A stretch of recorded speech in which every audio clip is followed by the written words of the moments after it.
Great Mead towards Collingwood Road. God have mercy upon us. Turn left onto Collingwood Road. I want problems always. Walk northeast on Great Mead. Why are you running? Why are you running? Turn left. Turn right. This man. Oh, Mumu, not too much. You have arrived. Look at my face. You have arrived. Arrived as how now? You have arrived. How can you say I've arrived? Look, is anybody staying here? Arrived. Look at my face. You have arrived.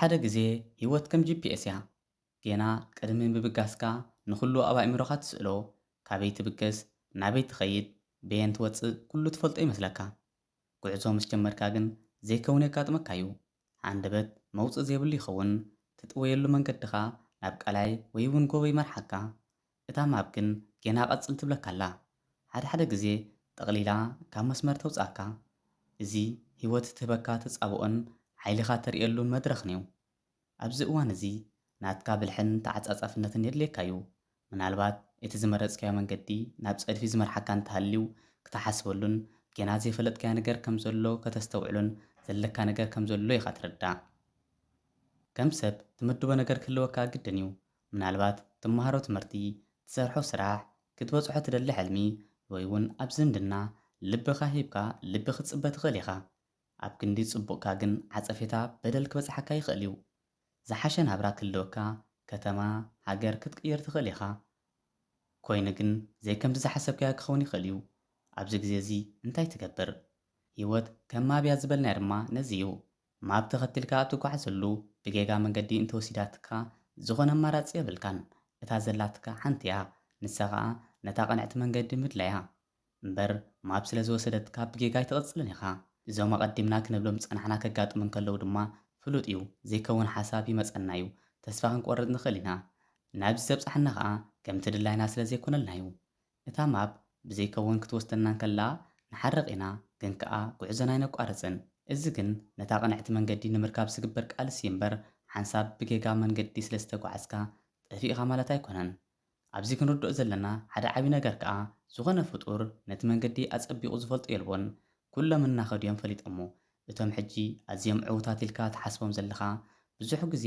ብዘይከውን መንገዲ ተጓዒዞም እዮም ዝኽተልዎ ዝነበሩ ማብ ናይ ጉዕዞኦም ብዙሕ ግዜ ናብ ሓፁርን ቀላይን መሪሓቶም እያ ብዙሕ ግዜ ብጌጋ መስኮት ኣሕሊፋቶም እያ ንሳቶም ግን ኣብ ምድላይ ቅንዕቲ መንገዲ እዮም ኣተኪሮም ሓደ ግዜ ከዓ ጽቡቕ ኣላ እናበልካ ናብ እንዳ ጎረቤት ገዛ ከተእትወካ ትኽእል እያ ወይ እውን ናብ መውፅእ ዘይብሉ ግን ከዓ ኣዝዩ ጽቡቕን ኣብ ሂወትካ እውን ሓሲብካዮ ኮነ ርኢኻዮ ዘይትፈልጥ ዕምባባታት ዝበዝሖ ልሙዕ ቦታ ክትወስደካ ትኽእል እያ እቲ ወላ እኳ ሓሲብካዮ ዘይትፈልጥ እንተኾነ እቲ ኣብ ሂወት ዝበለፀ ህያብ ክኸውን ይኽእል እዩ ወይ ድማ ብምኽንያት ክኸውን ይኽእል እዩ እቲ ንስኻ ዝመደብካዮ መንገዲ ንዓኻ ዘየድልይ ክኸውን ይኽእል እዩ ሓደ መዓልቲ ተመሊስካ እቲ ብጌጋ ዝተጓዓዝከ እሞኻ ኣብ ሂወትካ ዝበለፀ ኣጋጣሚ ዝኾነ ክዝክሮ ትኽእል ኢኻ ኣብ ሂወትካ ዝተጓዓዝከዮም ናይ ጌጋ መንገድታት ልዕልቶም ዘይተጋገዩ ሰባት ዝበለፅካ ከም ትኸውን ክገብሩኻ ይኽእሉ እዮም ምኽንያቱ ክትጋገን ከለኻ ወይ ደኣ ነቲ ንደልዮ ዘይምርካብና ምስ ጌጋ ስለ ንቖፅሮም እምበር ትምህርቲ እዩ ደቂ ሰባት ግን ዝደለናዮ ዘይምርካብ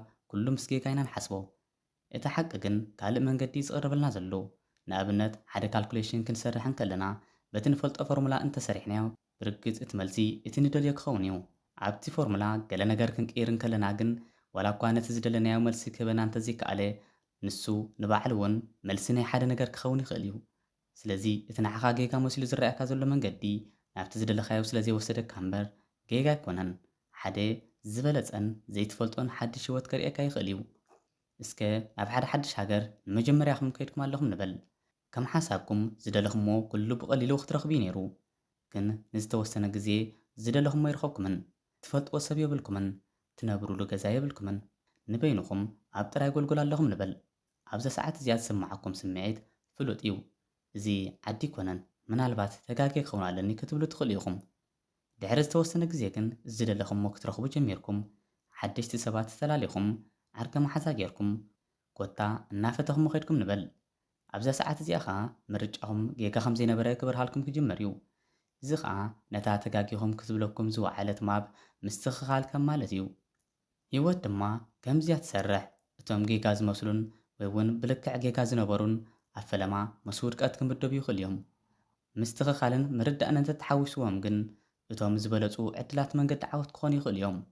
ስለዚ ህይወት ምስትኽኻል ትደሊ ማብያ ክንብላ ንኽእል ኢና።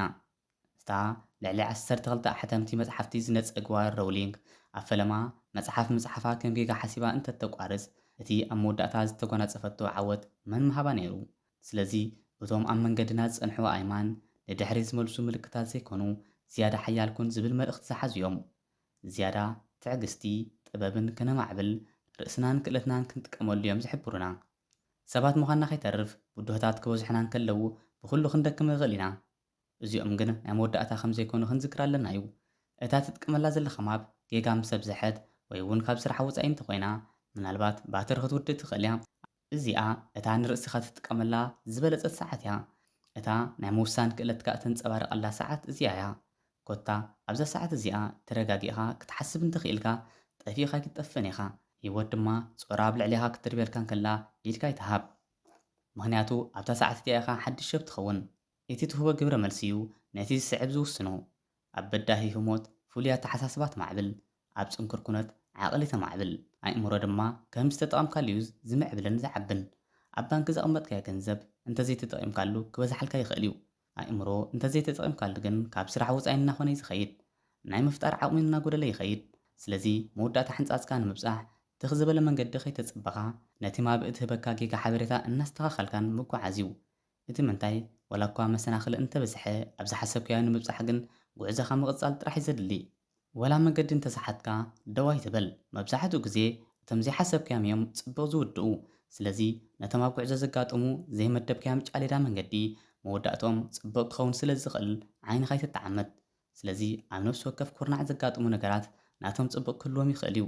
ስለዚ ክቡራት ተኸታተልቲ ናይ ሎሚ ዝነበረትና መደብ ኣብዚ ኣውዲና ኣለና። እንተፈቲኹማ ላይክ ሳብስክራይብ ግበሩ። ኣብ ቀፃሊ ብካልእ ትሕዝቶ ክሳብ ንራኸብ ሰላም ክምብዛሕ ባባይ